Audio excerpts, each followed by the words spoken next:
All right, everybody. Greg Harrelson here, Century 21, the Harrelson Group, with Abe Safa, also with Century 21, the Harrelson Group, and just connecting with you.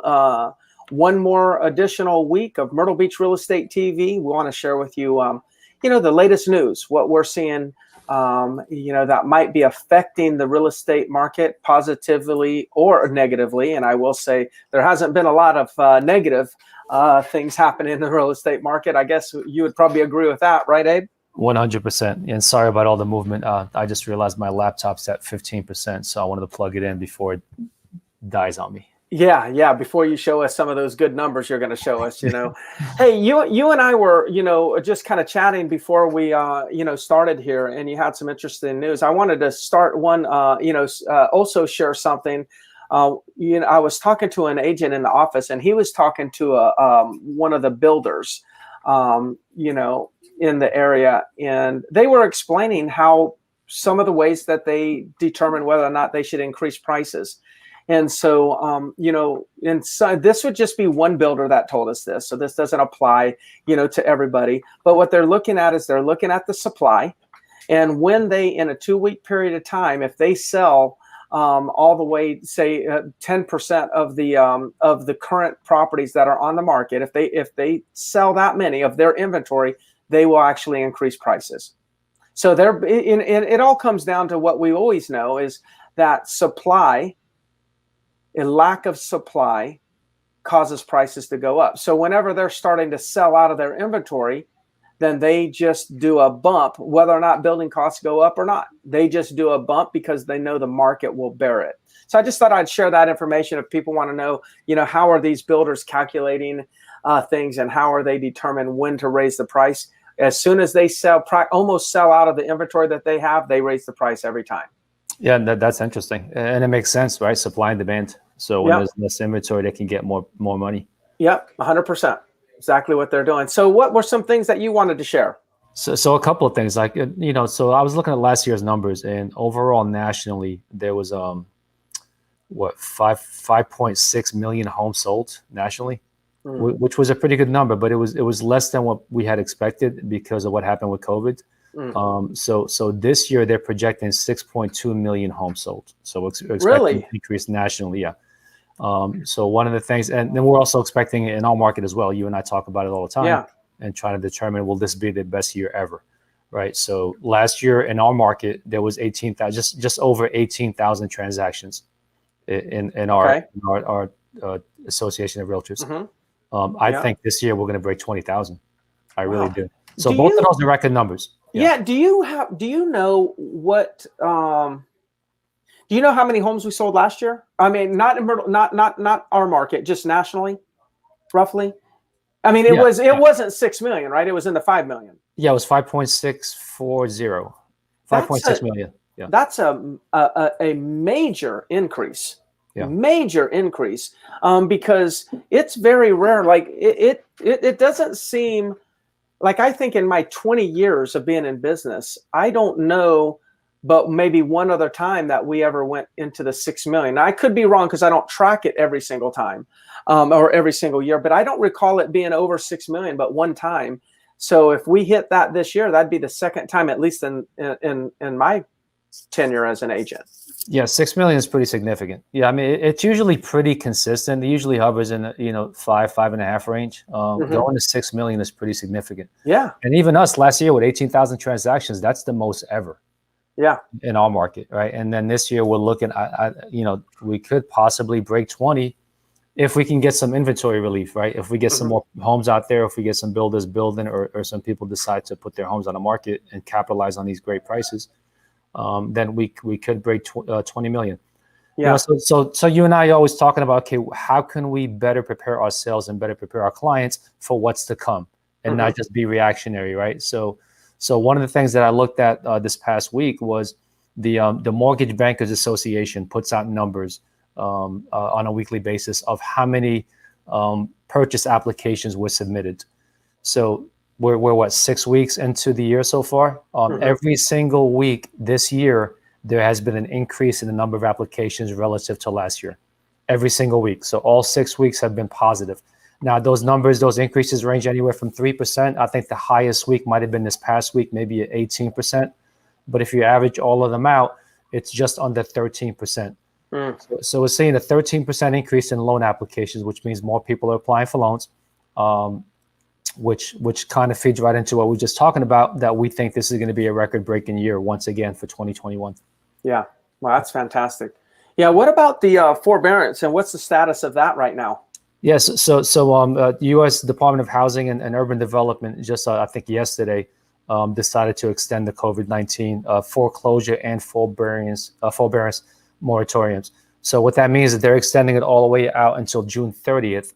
And then if you apply within that period, you have an opportunity to get two different extensions, 3-month extensions, and not have to pay your mortgage. So they just or get foreclosed on. So they're pretty much just kind of kicking the can down the road a little bit further. So this could take us to the end of the year. Yeah, that's fantastic. Yeah, I mean, I don't think that's going to be significant. I mean, you and I talked about it a little bit last week. Because of the fact that inventory is so low. So even if the foreclosure, all of a sudden, if that bubble just popped and we were flooded with these homes, I mean, I think our market would pretty much absorb them. I mean, there's enough demand out there. There's enough buyers that I don't see that as an issue. I agree 100%. I mean, again, if there was 200 foreclosures into our market just today, all 200 of those properties would be sold. I don't think that a foreclosure property will sell for anything less than a non-foreclosure property. And the reality is this, like, here's what's interesting. The supply being as low as it is, inventory being as low as it is, that's causing appreciation. So if you were, this is a hypothetical. If you were a homeowner in Myrtle Beach and you found yourselves in a little bit of a bind, and let's just assume that your property, I'm going to make it easy for calculations, your property was worth $250,000 and you owed well, let's just say that you found yourself in a bind. You owe $200,000. Your property's worth $225,000. Okay. But you're having a hard time making your payments. So there are people that are in foreclosure that's the situation. In 2 months from now, that $225,000 property may sell for $235,000. So the challenge with foreclosures is when the market conditions are somebody's having a challenge making their payments and the property values are going down, meaning it's eating out all their equity, then they become upside down. Right now, the market's going up. So actually, while they're having a hard time making their payments, they're getting a little bit of relief by being able to see appreciation, and their property value is growing. And so each month, that person has a better chance of not being in foreclosure, of actually going ahead and getting their property sold and paying off their debt and avoiding foreclosure altogether. So not only would the buyers scoop up every foreclosure at market value, but even people that are finding themselves in a bind, the market condition, the market trend is allowing them to avoid foreclosure, get the property sold because they have enough equity. So, that's what's going to happen. Or short sale. A lot of people are not having a short sale because in the last, 6 months, their properties went up enough where they actually don't have to short sale. Yeah, that's a great point. And talking to people, they seem to be surprised at how much appreciation there has been recently. Yeah. Like, everybody's hearing the market's hot. Everybody knows that, things are good right now. But I don't think many people quite know what they can actually get for their home on the market right now. So example would be, someone that just bought a home last year and mortgaged and got a mortgage on it. Yeah. In most markets, in most conditions, you don't buy a home and be able to sell it a year later and walk away with extra money. No. With this past 12 months, you can do that in many cases. So, if you ended up buying in a neighborhood that you all of a sudden realize that isn't the right fit for you, or you decide you wanted something bigger, or all of a sudden you lost your job because of the COVID issue and the financial strain, like you could have a pretty good amount of equity in there that can actually help you and be able to save your credit with things like that. So there's been a pretty good appreciation over the last 12 months.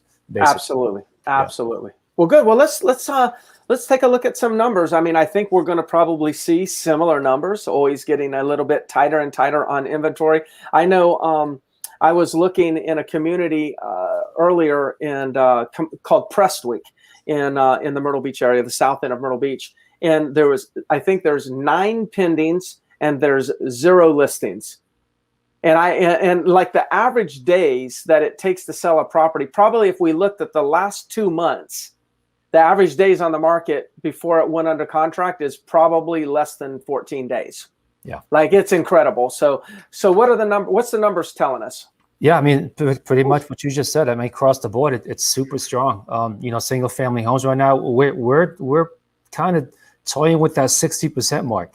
So that's just insane. Again, I want to keep referencing back to what a normal, just everyday number would look like. You're looking somewhere in the 28 to 33% range is what we've been carrying for years and years. And now all of a sudden we're getting close to 60% of every home that's on the market right now is under contract.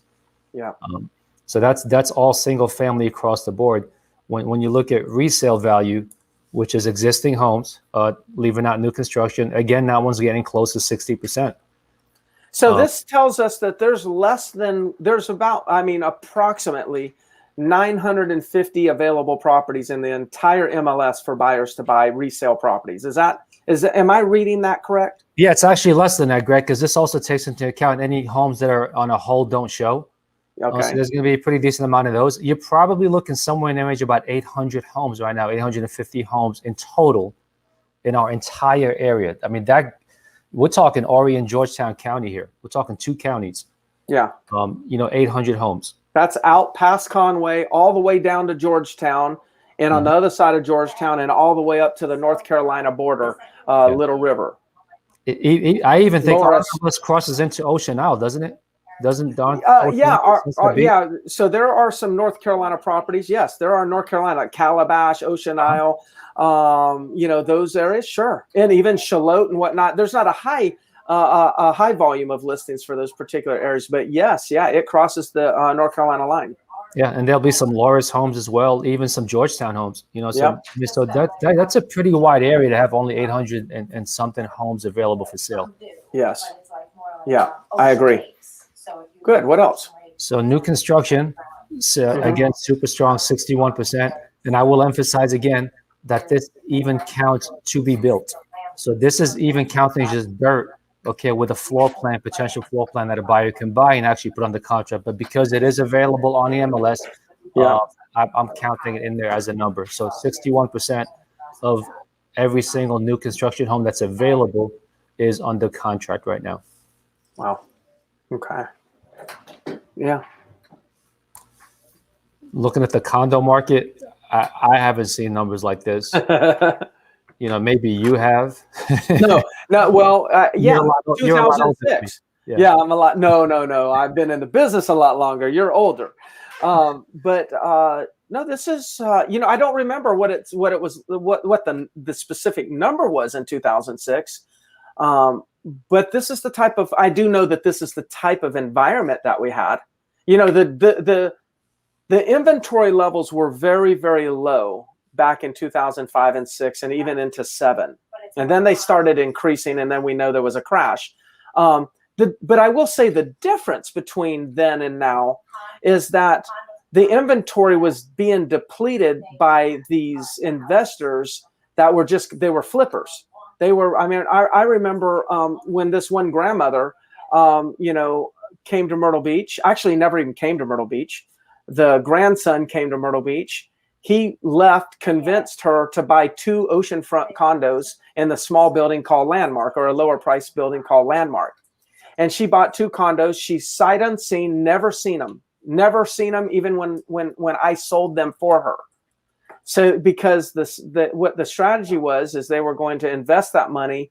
The grandson was going to then fix them and then flip them, and they were going to make supposedly hundreds of thousands. Of course, they ended up losing money, but that was the mentality of the buyers. Or when we looked at land sales, there were because there were no condos available for sale, investors wanted to flip something. They were buying like 5 or 6 lots at a time, and then they were trying to flip them. That's why you see in the past there were these neighborhoods that they sold all these lots, but then no homes were built for many, many years. It's because it was investors buying those lots, never had an intention to actually build a home.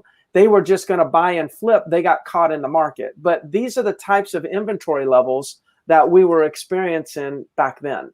It's just a different mentality for the buyers. This is a much more healthy market than it was back then. There was too much speculation and a lot of fraudulent activity taking place.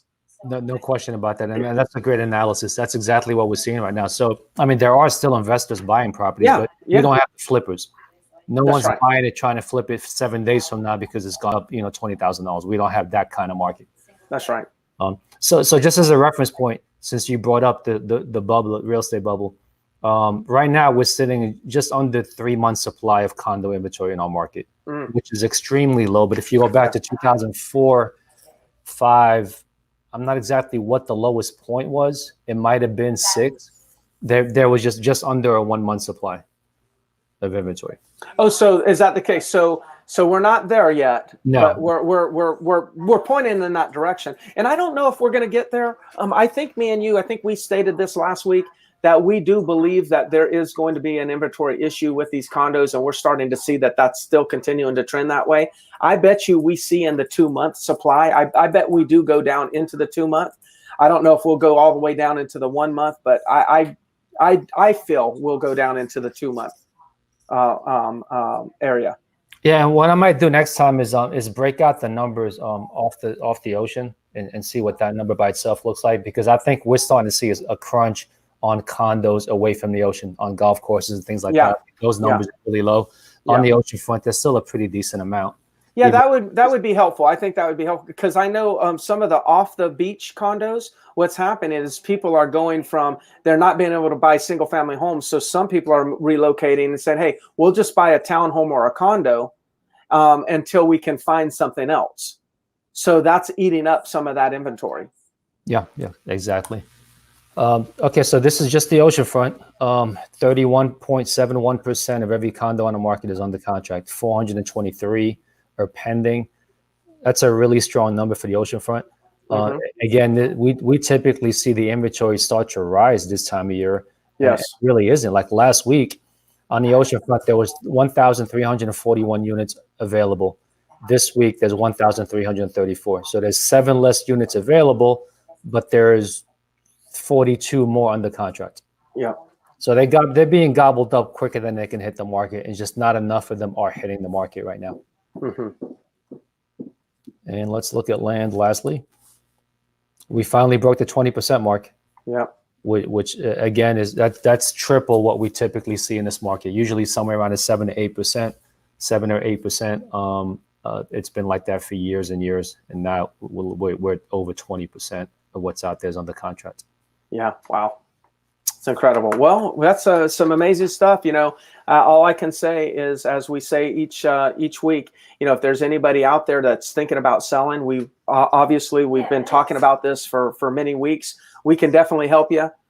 We have buyers on a waiting list, literally buyers on a waiting list for certain types of properties, not every single property, but we have buyers, especially in the single family area, that are just waiting. And we've got their pre-qualification letter. We've got their earnest money. We've got contracts ready to go as soon as one hits. I mean, we're going to be, taking a look at it, writing an offer, and trying to put that thing under contract within 24 hours. That's kind of the environment that we're in as real estate professionals. So if there's anything we can do for you, we surely want to be a resource for you and guide you in any way we can. Even if you don't want to sell, we can give you some updates on what your property values are. Well, Abe, thank you again. There's our numbers down there. Text us or call us if we can do anything for you. Enjoy it, Greg. Thank you. Take care.